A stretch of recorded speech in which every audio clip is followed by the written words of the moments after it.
o professor Nelson Sanjad, que é professor do Museu Gheldi, uma das instituições naturalísticas, os museus naturalísticos mais importantes do Brasil, e que eu agradeço muito por ter aceito o convite e por ter vindo de longe, digamos, para participar desse evento.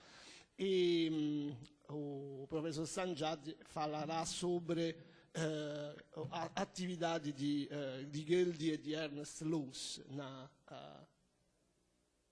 no Museu Gheldi.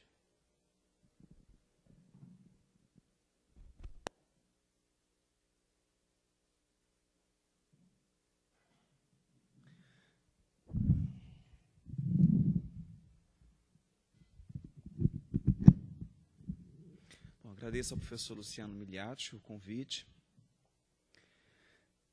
Eu também não sou um historiador da arte, sou um historiador da ciência, me ocupo, sobretudo, em estudar as relações entre ciência, política e território.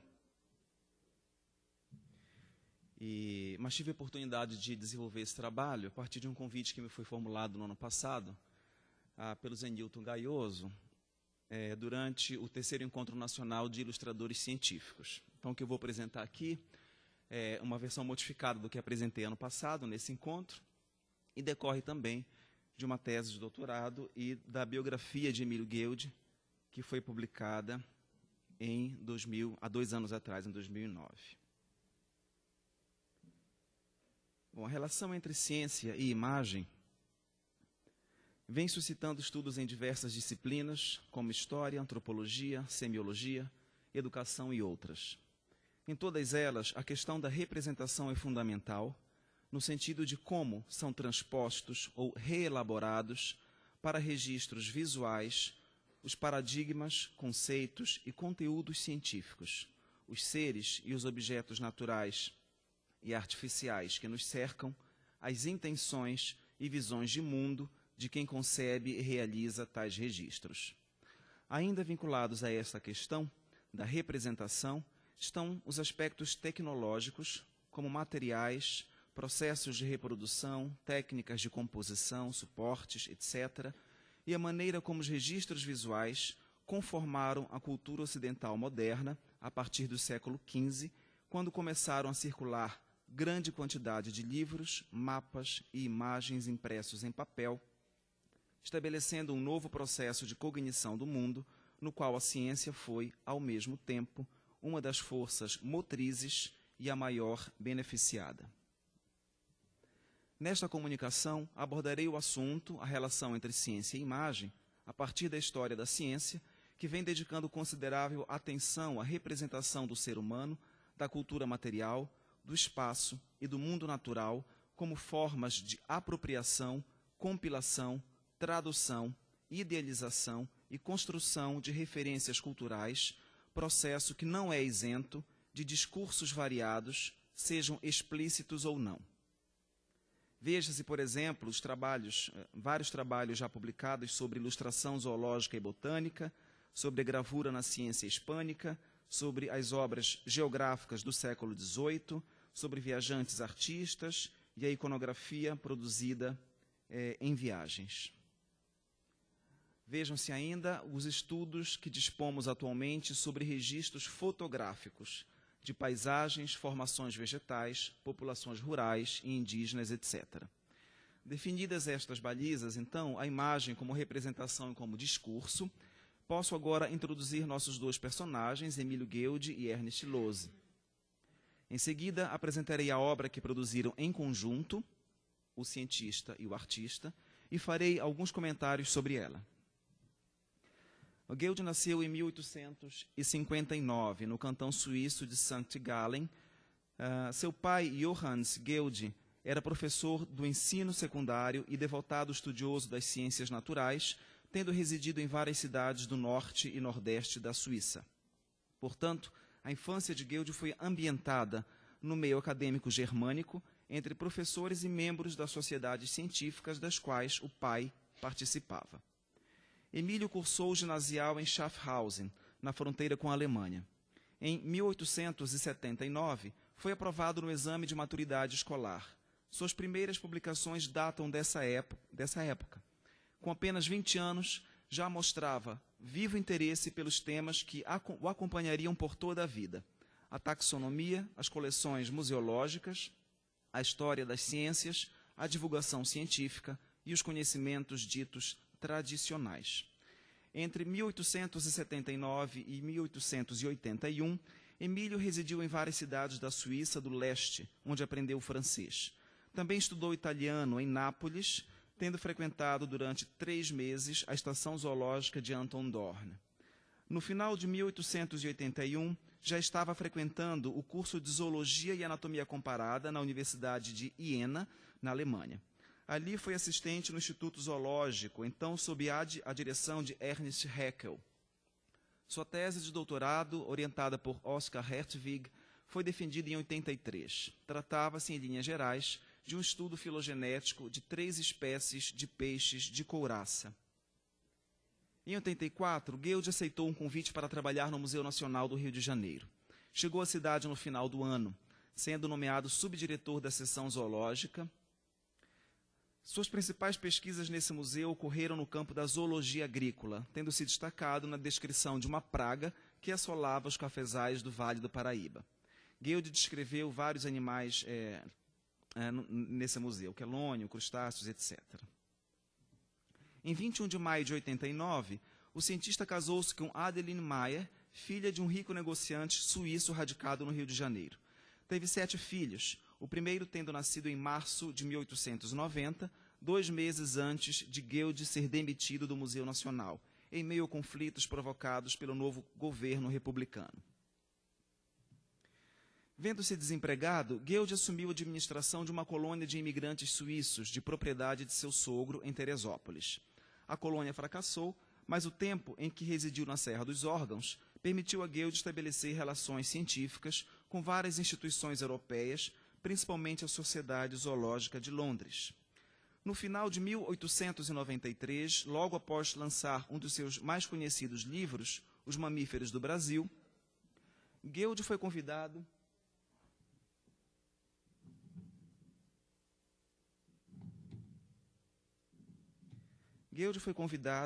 para dirigir o Museu Paraense, em Belém.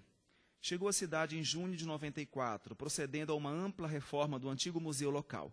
Concentrou as atividades na história natural e na etnografia, construiu um horto e um jardim zoológico, montou exposições, formou coleções, criou um periódico científico e liderou uma imensa produção científica, levada por pesquisadores que iriam, mais tarde, deixar seus nomes fixados na história das ciências no Brasil, como Jacques Huber, Emilia Snetlage, Gottfried Hagmann e Adolfo Duck. Essas são algumas imagens do horto e do jardim zoológico.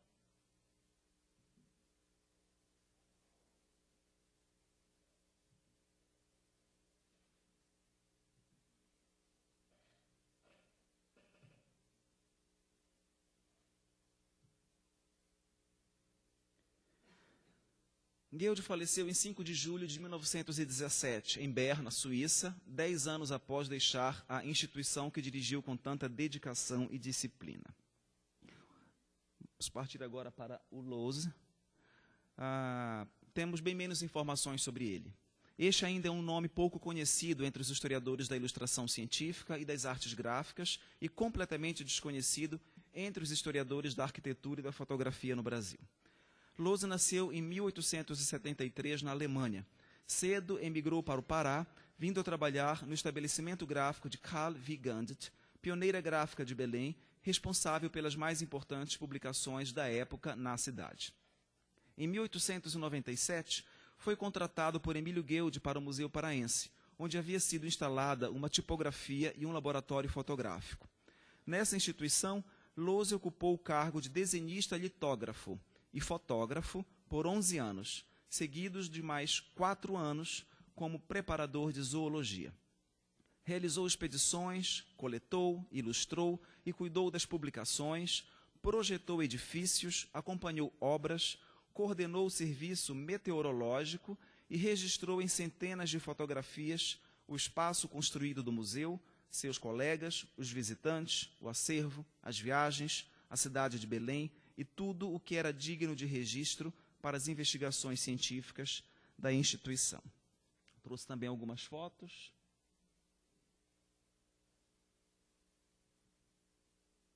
Essa foto eu acho particularmente interessante, porque ela registra de uma maneira muito inovadora a modernização da cidade, que é colocada pelos trilhos do bonde e pelo paralelepípedo que está sendo usado para calçar a rua. Vê-se ao fundo ainda restos da floresta, né?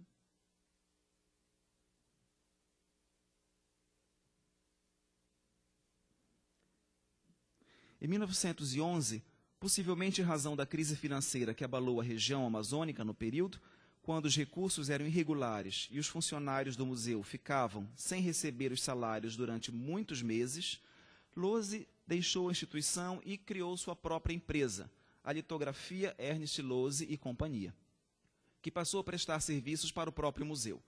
Em 1917 ou 1918, amargando prejuízos, transferiu seus equipamentos e passou a trabalhar na empresa gráfica Amazônia, que então se criava a partir do espólio de Vigandet. Em 1926, Lohse retornou ao Museu Paraense, contratado como primeiro preparador de zoologia. 4 anos depois, foi vítima da baderna promovida por soldados durante o golpe militar de 1930. No dia 6 de outubro, tentou acalmar um grupo de soldados que perambulava pelas ruas e que forçou a entrada no museu. Um dos soldados fuzilou o artista pelas costas, atingindo-lhe o coração. Lohse morreu aos 57 anos. Um dos primeiros trabalhos encomendados a Lohse por Guild, e que talvez tenha sido decisivo para a contratação do artista em 1897, foi o diploma dos membros honorários do Museu Paraense, que considero uma obra-prima da ilustração brasileira. O diploma retrata a luz da ciência, o próprio museu, surgindo em meio à floresta amazônica, sob a égide de naturalistas e políticos do século XIX. A gente pode observar nessa parte aqui uma série de naturalistas e no centro destacado o nome do governador do estado do Pará. O Lohse e o Guild estabelecem aqui toda uma genealogia que vai desde o século XVIII, com Alexandre Rodrigues Ferreira e muitos outros naturalistas, passando por Márcios, passando por Wallace, passando por Bates, Puppig, passando por Natterer, vários deles estão aqui representados, meio que delimitando o raio de ação da instituição. E também há elementos que passam a ser usados recorrentemente nas ilustrações de Lohse, com elementos amazônicos, como o ninho do japim, que é uma ave que o Guild estuda, a ninga, que é uma planta da várzea amazônica, o açaizeiro, aqui objetos indígenas arrumados como um troféu de guerra, o rio, né, possivelmente habitantes locais, e essa entrada do museu, como pode ser observada nessa fotografia. Então, é usada também recorrentemente por Guild Lohse um consórcio entre fotografia, desenho e estampas. Isso eles usam em várias das suas imagens. É possível a gente ver essas várias leituras já nesse momento, mostrando que essa nova tecnologia está consorciada, quer dizer, não há uma superação da estampa, e sim um consórcio com a incorporação de uma nova tecnologia na representação do mundo. Então, para o diretor do museu, Lohse desenhou um ex-libris, que simboliza a trajetória do zoólogo suíço que adotou a Amazônia como segundo lar. Ali estão presentes tanto os símbolos familiares e políticos da terra natal de Guild, quanto os elementos amazônicos aos quais desejava vincular seu nome, como as aves e os índios, 2 de seus objetos de estudo prediletos. A gente observa que Guild fixa o seu nome e coloca, quer dizer, ele inclui aqui elementos aristocráticos sempre, nessa moldura Art Nouveau, estão presentes aqui vários desses elementos. Ele fixa seu nome e coloca o VT, que na verdade é Fontifenal, que é uma família de raízes medievais do centro da Europa e procedentes justamente desses 2 locais aqui, Werdenberg e Hohensaxe, que estão representados aqui nesses brasões. Esse brasão do Fontifenal, Guild chega a escrever um livro sobre a genealogia dessa família. Lohse também foi logo envolvido no desenho arquitetônico, tendo projetado os prédios erguidos no Museu Paraense entre 1897 e 1911. Estes prédios destacam-se por dois motivos: sua unidade arquitetônica, que mesclou elementos característicos do norte da Europa, como enxaimel, e do Art Nouveau, e sua incrível originalidade no conjunto urbano de Belém e talvez do Brasil, formando um complexo paisagístico sui generis, depois reconhecido pelo Instituto do Patrimônio Histórico e Artístico Nacional, tombado em 1993, justamente pelo conjunto paisagístico. Vale mencionar o grande edifício das oficinas, incluindo essa tipografia que existia lá, onde hoje funciona a diretoria do museu, a pequena casa onde funcionou o laboratório fotográfico, hoje abrigando uma livraria, os 3 chalés construídos como oficina de taxidermia e moradia de funcionários, e o aquário, com belas linhas Art Nouveau, infelizmente descaracterizadas nas décadas de 1930 e 1970. Incansável viajante, o artista participou de inúmeras expedições do museu, tanto para locais próximos a Belém, quanto para longínquas e desconhecidas paragens amazônicas, como o rio Purus, que visitou em 1903. Trouxe algumas fotos. Essa é uma foto muito interessante, porque ela é uma testemunha de que aquele tipo de representação, que é muito comum, inclusive no século XVIII, que é a localização de corredeiras ao longo dos rios, ela permanece, e permanece, inclusive, agora sendo representada em fotografias. Há muitas dessas imagens de corredeiras e cachoeiras e locais onde havia impedimento para navegação. Isso a gente já foi mencionado aqui no seminário por várias pessoas, que é justamente algo recorrente na iconografia desses viajantes. A gente vê que isso chega ao início do século XX, através da fotografia.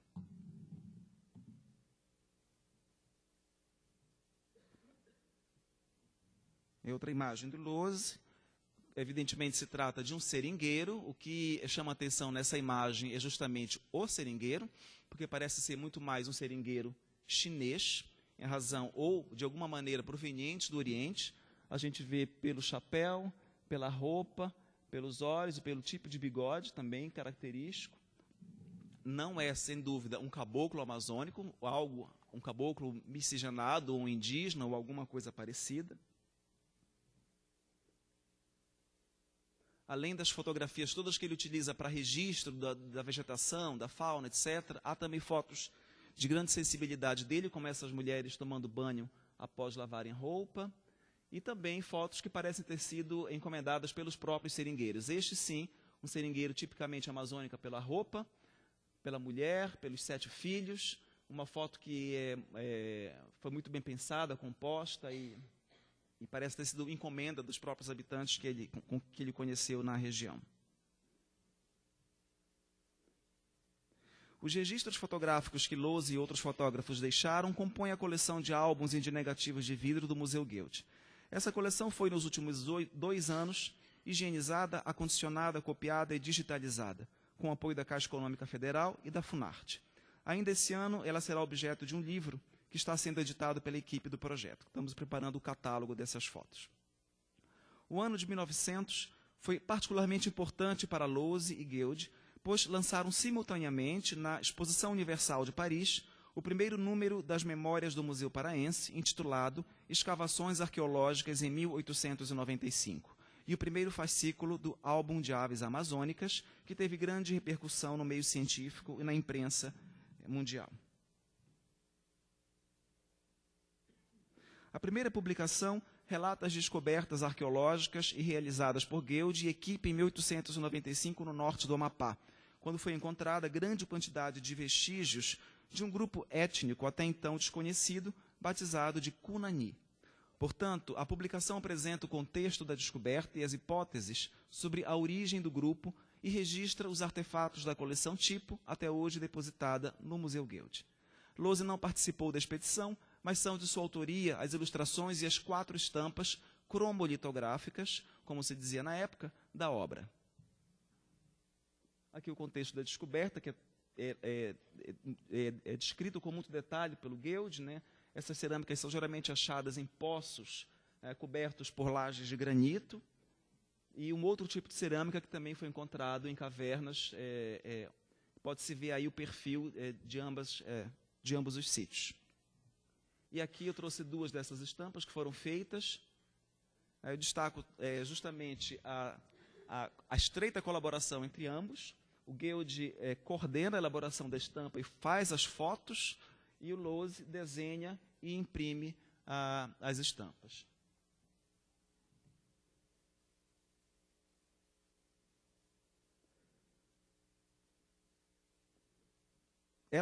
Essas estampas foram confeccionadas a partir de fotografias que geraram aquarelas, que, por sua vez, foram utilizadas para a fabricação das matrizes. A impressão foi feita na oficina de Vigandet, em Belém, sob a supervisão do próprio Lohse. Quanto ao álbum de aves, com belíssima capa...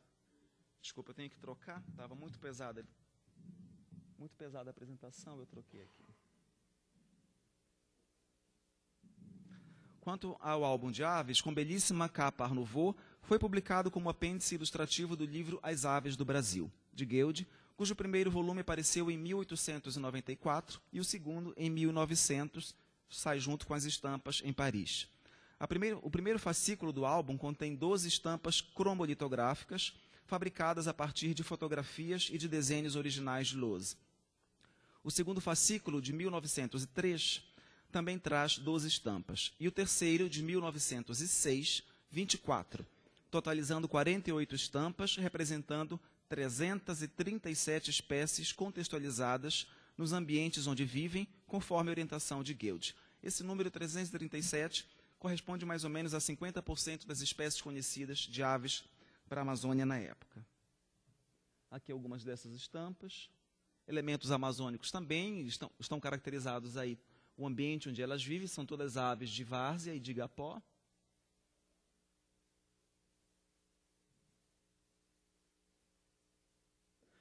O fundo, apesar de ser um fundo neutro, ele mostra também onde essas aves vivem. Pode-se ver pelas palmeiras, pelas lianas, por exemplo, pelas orquídeas, que são todas aves de subbosque. Há uma leitura possível do ambiente onde essas aves podem ser encontradas.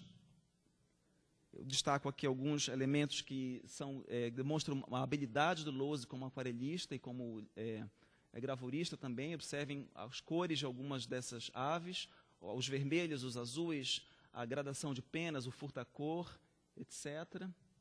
Destaco também a composição, porque houve um empenho muito grande do Guild em tentar organizar taxonomicamente a avifauna local. Havia uma grande confusão taxonômica, porque muitas das aves tropicais, existe um dimorfismo sexual, ou seja, o macho é muito diferente da fêmea, e muitas das espécies eram descritas como espécies distintas, quando na verdade era apenas macho e fêmea. Então, na própria composição, ela registra, quando possível, o macho e a fêmea, para não haver dúvidas de que se tratava da mesma espécie. Então, há subconjuntos dentro da composição, que é fechado por essas aves que estão em cima e embaixo, né? Esse é um outro exemplo. Também existem subconjuntos de macho e fêmea. Isso tudo é explicado em legendas e no próprio livro do Guild. Essas duas aves aqui, Gabalcirhynchus purussianus e Pipra celeste pileata, foram descritas pelo Guild. Elas são originárias do Purus. E, no caso aqui, ela foi representada com um caractere distintivo dela.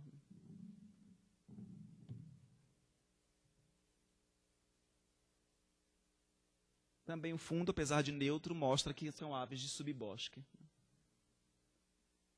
Aqui a composição é completamente diferente. É como se nós estivéssemos visualizando as aves afastando as folhas do dossel de uma palmeira. São todas aves que se alimentam de frutos de palmeiras, que são dispersoras de sementes, e estão representadas aqui não em macho e fêmea, e sim nas suas formas mais características.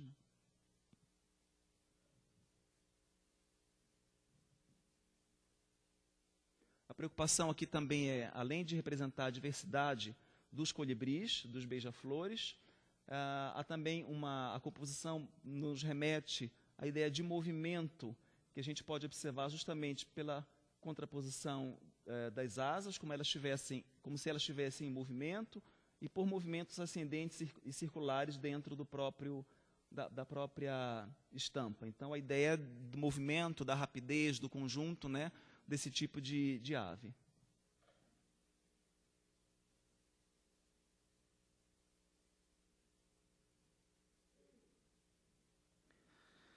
O álbum foi impresso no Instituto Poligráfico de Zurique. Pode ser considerado o melhor exemplo do esmero gráfico com que Guild concebia suas publicações. A repercussão internacional da obra foi enorme, sobretudo pelo apuro técnico do desenho, sendo Guild saudado como pioneiro na divulgação da ornitologia.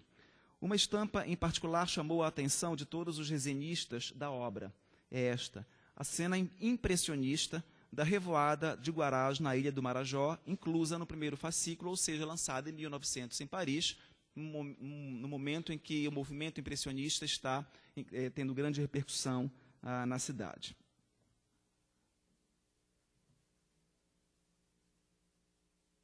É a única estampa que se diferencia desse conjunto de 40 e tantas estampas, porque ela mostra uma cena e há a preocupação em identificar que ela também é feita a partir de uma fotografia instantânea, ou seja, não havia pose, foi o momento da revoada. A foto está na origem da composição do desenho e da gravura.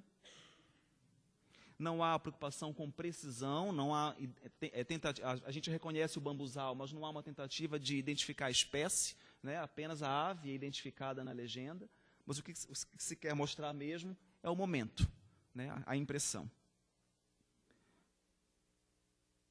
Uma outra estampa nos remete diretamente para a obra dos pintores do final do século XIX. Aqui retrata um conjunto de plantas aquáticas em um remanso de rio, elaborado a partir de uma fotografia noturna tirada por Huber durante uma expedição ao Amapá. Lohse elaborou o desenho e imprimiu as estampas no estabelecimento de Vigandet, tendo sido inserida em um dos volumes do boletim do Museu Paraense. Essa é a foto noturna, ainda conservada em negativo de vidro no arquivo do museu. Observem o fundo é inteiramente idealizado, né, pelo artista. Felizmente, essas experiências foram apenas o prenúncio do potencial deste artista.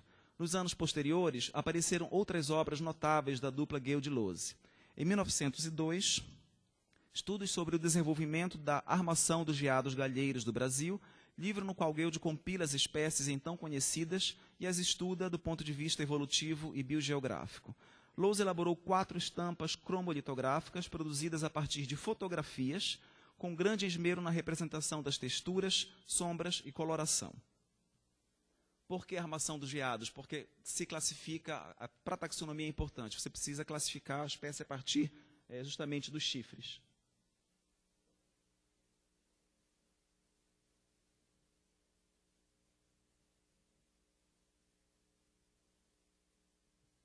Essa é particularmente importante porque ele consegue dar a textura da peça aqui. E essas são as fotos que deram origem ao desenho, às estampas. Sempre elas são fotos preparatórias. Aí também ainda existem negativos de vidro no arquivo do museu. Os objetos são recortados, depois pintados, reproduzidos. Há todo um processo de preparação dessas estampas a partir de fotografias. Em 1905, os Mosquitos do Pará reuniu 4 estudos de Guild sobre os insetos responsáveis pela propagação da malária, febre amarela, filariose e outras doenças.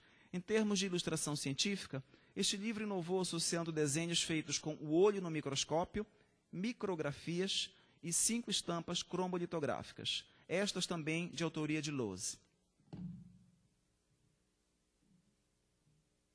Aqui a gente observa micrografias e observa desenhos feitos com o olho no microscópio.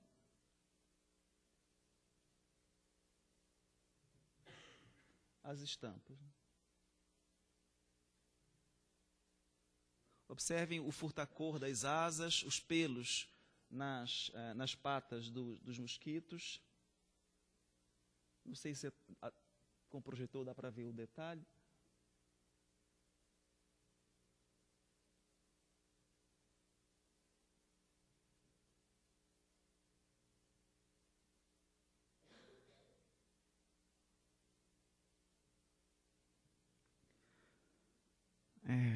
A impressão do livro exigiu 3 processos, do livro dos mosquitos, exigiu 3 processos tecnológicos distintos. Foi utilizada a tipografia, a fototipia e a litografia, sendo as 2 últimas etapas feitas em Frankfurt, na Alemanha. Mais uma vez, a parceria entre Guild e Lose foi saudada com entusiasmo por cientistas de todo o mundo, sendo as estampas de Lose, segundo um dos grandes sistematizadores da entomologia médica, Richard Christophers, o primeiro registro iconográfico da imago de várias espécies de colicídios. Imago é a fase adulta do inseto, é quando ele está na idade de reprodução, diferentemente da fase larvar e de pupa. Essas imagens foram feitas com tamanha precisão que 50 anos depois, segundo Ernest Fitchkau, ainda eram referência para a coleta e a criação desses animais.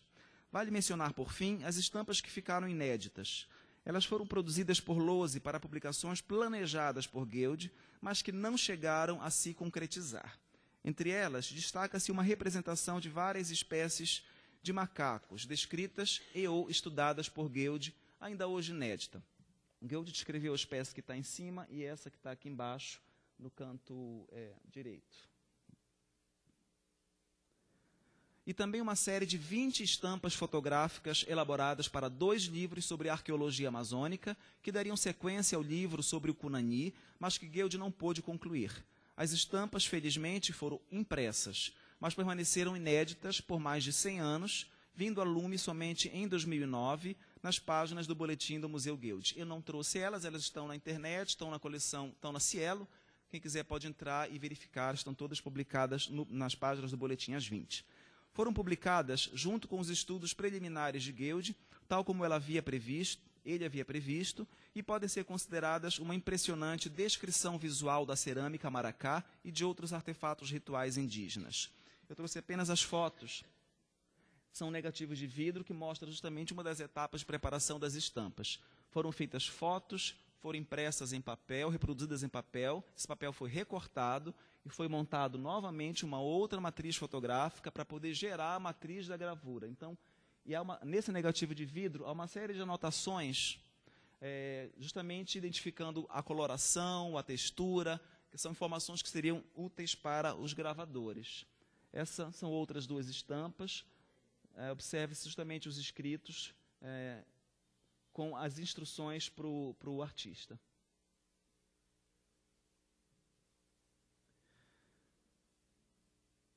Mais uma vez, felizmente, o acaso preservou os negativos de vidro que deram origem a essas estampas, dando-nos muitas pistas sobre como eram concebidas e elaboradas em simbiose por Guild e Lose. Para finalizar, farei alguns comentários sobre a obra que Guild e Lose produziram. Esse conjunto aqui exibido, que não está completo, existe mais coisa, está integrado a um projeto científico ambicioso, que tinha como objetivo compilar e sistematizar as informações disponíveis sobre a fauna amazônica e sobre as culturas amazônicas, tal como Guild declarou ao assumir a direção do museu. Os pesquisadores que ali trabalharam foram bem-sucedidos em alguns grupos taxonômicos, como mamíferos e aves, como comprovam os catálogos publicados pelo museu. Em outros, contudo, verificaram que a tarefa seria muito mais difícil de ser concluída. Além deste esforço compilatório e de seu corolário na formação de coleções de referência para a Amazônia, Guild e equipe criaram um sistema de divulgação científica que incluía a montagem de exposições, o funcionamento de um jardim zoológico e de um horto botânico, a organização de conferências públicas, a publicação de uma revista científica e também a publicação de obras fartamente ilustradas, impressas com as técnicas mais avançadas da época, cuja finalidade declarada era atrair os amantes da natureza para o estudo da rica fauna brasileira, fosse com interesse econômico ou científico. O álbum de aves é o melhor exemplo disso, pois foi concebido como um guia de campo, capaz de dar, mesmo para os que não conheciam a ave fauna local, os elementos para fácil localização e identificação de cada espécie. Por isso, elas aparecem em seus ambientes naturais e agrupadas, ocupando nichos ecológicos comuns, como brejos, savanas, subbosques ou dossel de palmeiras. Este mérito do álbum foi reconhecido na própria época e saudado como uma novidade na ciência ornitológica ou na representação da Ornis, inclusive por autoridades do renome de Alfred Russel Wallace. A integração dos diferentes meios de divulgação científica pode ser atestada na exposição do centenário, montada por Guild em comemoração aos 400 anos da descoberta do Brasil em 1900. Como prova do efetivo descortínio do território nacional, promovido pela nascente República Brasileira, Guild expôs o conjunto de estampas que havia produzido para as publicações do Museu Paraense, atraindo milhares de visitantes sedentos de informações e de imagens sobre aquele mundo mágico chamado Amazônia. Em um único dia, a mostra foi vista por mais de 2.900 pessoas, número notável mesmo para os dias de hoje, fazendo com que o diretor se gabasse de que o Museu Paraense havia caído nas simpatias do povo. Todo esse aparato iconográfico colocado em circulação por Guild também tinha objetivos políticos. Em primeiro lugar, ele faz parte dos projetos republicanos de reforma da sociedade por meio da educação científica, ideia tão bem exposta por um dos mentores intelectuais desse museu, que foi José Veríssimo. Em segundo lugar, era necessário registrar os largos investimentos que os primeiros governadores republicanos fizeram na investigação científica e na exploração do território, em oposição aos governos da época do Império, acusados de omissos e mesquinhos no apoio a uma causa considerada nobre e estratégica para o país. Este é o terceiro ponto: demarcar a efetiva posse brasileira sobre seu território e sobre os recursos naturais nele existentes. Publicações científicas seriam os meios adequados para este objetivo, pois eram consideradas desinteressadas e imunes a qualquer tipo de nacionalismo. Os fartos recursos que Guild recebeu do governo para colocar em circulação internacional o boletim e as memórias do Museu Paraense, com seus inventários taxonômicos e biogeográficos, com seu conjunto iconográfico formado por centenas de mapas, fotografias e litogravuras, tem sua origem nessa preocupação, como demonstrei em outro trabalho, já publicado, ao vincular a produção científica sobre o Amapá e o contestado franco-brasileiro, e como essa produção científica foi útil na defesa dos interesses nacionais.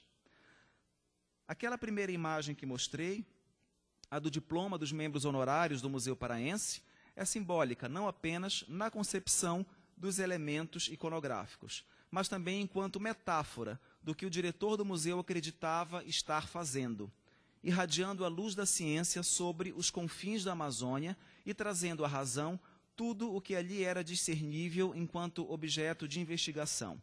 Nesse projeto civilizatório, cuja origem remonta ao século XVIII, como a gente tem visto nesses 3 dias, mas que permanece ativo até o início do século XX, portanto,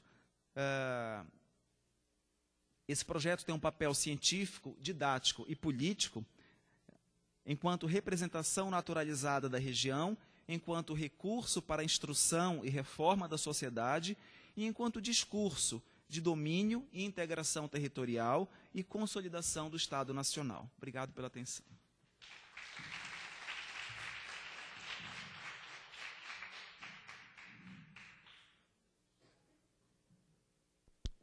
Muito obrigado ao professor Sangiardi e queria só lembrar, aproveitando da sua fala, que o Museu Guild, além do Guild ter sido o pai de um dos maiores artistas gráficos brasileiros, que estudou com Kubin na Áustria, etc., mas que o próprio Museu Guild foi um centro, assim um pouco como o Aquário di Nápoles, a Estação Zoológica di Nápoles, foi um centro importante di produção artística, não é?